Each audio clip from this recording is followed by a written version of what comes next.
السلام عليكم يا أخوان، معكم أخوكم عمر علي.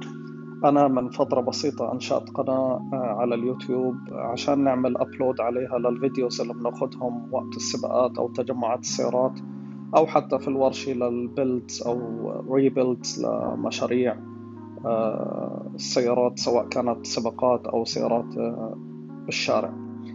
طبعا هلا من فترة بسيطة بعت سيارة الديلي درايفر واشتريت سيارة تانية، فحبيت أعمل فلوج أشارككم فيه مرحلة شراء السيارة وصيانتها وشو القطع اللي راح نشتري لها إياها، وحتى كمان إذا حنحط عليها أي تعديلات.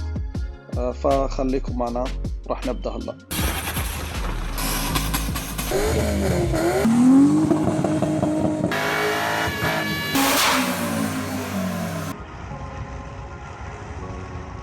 أهلا وسهلا فيكم. سيارة الديلي درايفر كانت فورد اف 150 موديل 2012. طبعا يعني صار لها تقريبا 8 سنوات، وكانت سيارة ممتازة وكل شيء فيها تمام. عندنا بعض الملاحظات طبعا على فريق الصيانة في الوكالة، كان متعب شوي، وهذا كان أحد الأسباب اللي قررت أني خلص أبيع السيارة وأغيرها وأجيب ديلي درايفر تاني. وكانت النية في البداية أنه نعمل زي أبجريد أو نشتري موديل جديد بيك اب برضه نفس الشيء. لكن بعد ما توجهت للوكالة ورحت شفت الأسعار الحالية، لقيت أنه شوي الأسعار أعلى من البادجت المرصود، فقررت أني ما أشتري سيارة جديدة. فبدأت مرحلة البحث من هون، وصراحة ما قصروا الأصحاب، خاصة أبو محمد الله يبارك فيه. تكلم مع كل الناس اللي بعرفهم، ووصلنا انه لقينا في بي ام دبليو ام 3 بالرياض وجير عادي. طلعنا على الرياض من حوالي 3 أسابيع، وقابلنا الرجال وفحصنا السيارة، والحمد لله رب العالمين تمت البيعة. وهاي فيديو قصير احنا عم نطلع السيارة على السطح. طبعا السيارة كانت حالتها تعتبر جيدة، مش بيرفكت. بنحكي على سيارة عمرها 18 أو 17 سنة، فأكيد استهلكت، مع إنه المالك كان السابق محافظ عليها بشكل كويس. فشحنا السيارة ووصلت الحمد لله بالسلامة، ورجعنا من الرياض على الخبر. ويعني أول يومين سوقنا السيارة هيك نشيك عليها، وبدأنا بمشوار الصيانة. فأول شيء عملناه طبعا إنه بدك تغير الزيت والفلتر تبع السيارة. فأقصر شيء سويته إن أنا توجهت لوكالة السيارات البي ام دبليو هون عندنا في المنطقة الشرقية الناغي، وعطيتهم الشاسي نمبر تبع السيارة، وقلت لهم محتاج أغير زيت السيارة هاي، محتاج أشتري الزيت. ففوجئت إنه طبعا الفلتر كان موجود وعطوني إياه، ولكن اتفاجأت إنه الوكالة ما موجود عندها الزيت الخاص بمكاين الاس 54 اللي بتيجي على البي ام دبليو ام 3. طبعا الزيت الاساسي تبع الاس 54 او الموصى فيه لمكاين الاس 54 اللي هي بتكون على البي ام دبليو ام 3 اي 46 هو من صناعة شركة كاسترول، وكان يجي رقمه او الجريد تبعه 10 دبليو 60 10 دبليو 60 تي دبليو اس. للأسف ما لقينا كمان في الماركت. فبعد ما راجعنا المنتديات وسألنا، نصحونا بأنه نستعمل نفس الجريد 10 دبليو 60 من صناعة شركة لوكومولي.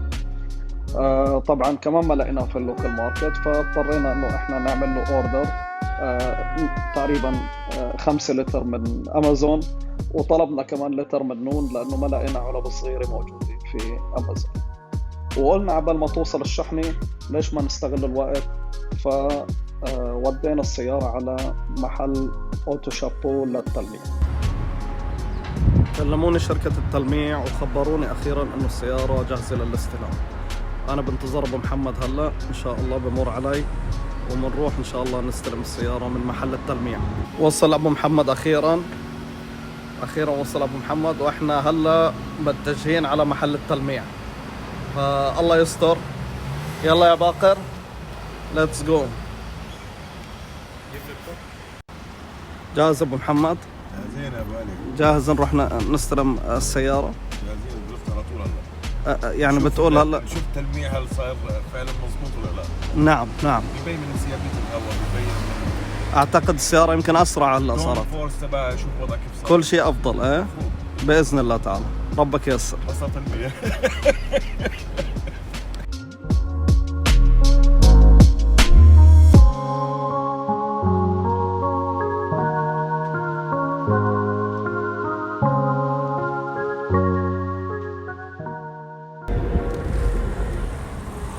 طبعا حطينا الكمامة هلا، يعني شو بدنا نعمل اجراءات كورونا الضرورية، وصلنا على محل التلميع، فخلينا ندخل ونشوف كيف صارت السيارة.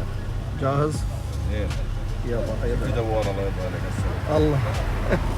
يلا. طبعا الجماعة بيشتغلوا حاجات كثير غير التلميع، بيشتغلوا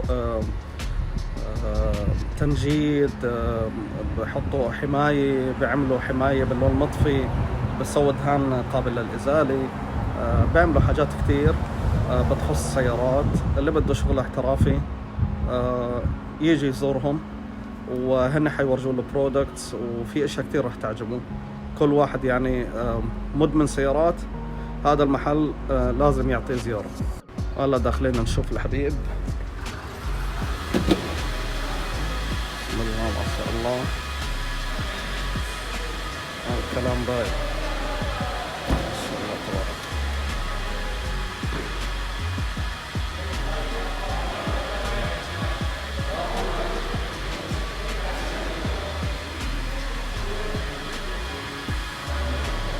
الحكي باين يا شباب.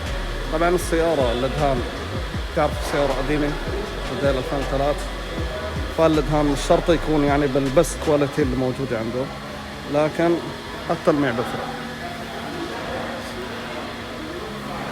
ابو محمد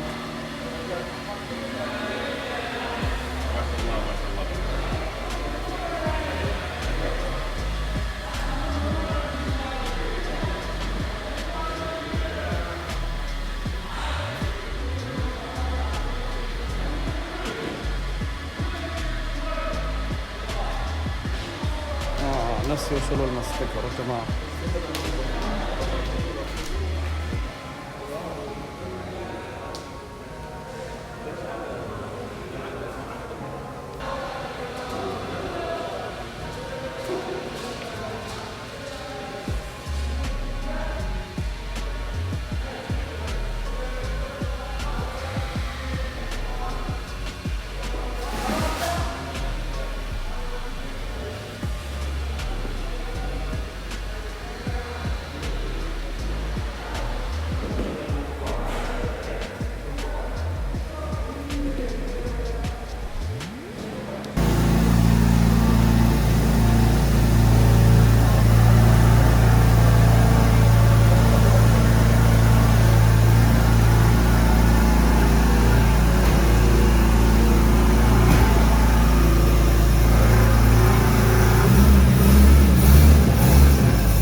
بنهاية الفيلوج بنتمنى انه يكون عجبكم الفيلوج الاولاني، وما تنسوا تسووا شير ولايك وسبسكرايب للقناة.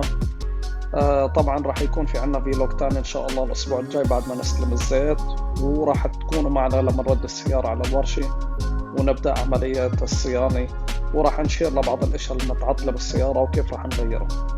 فخليكم معنا ونراكم على خير ان شاء الله.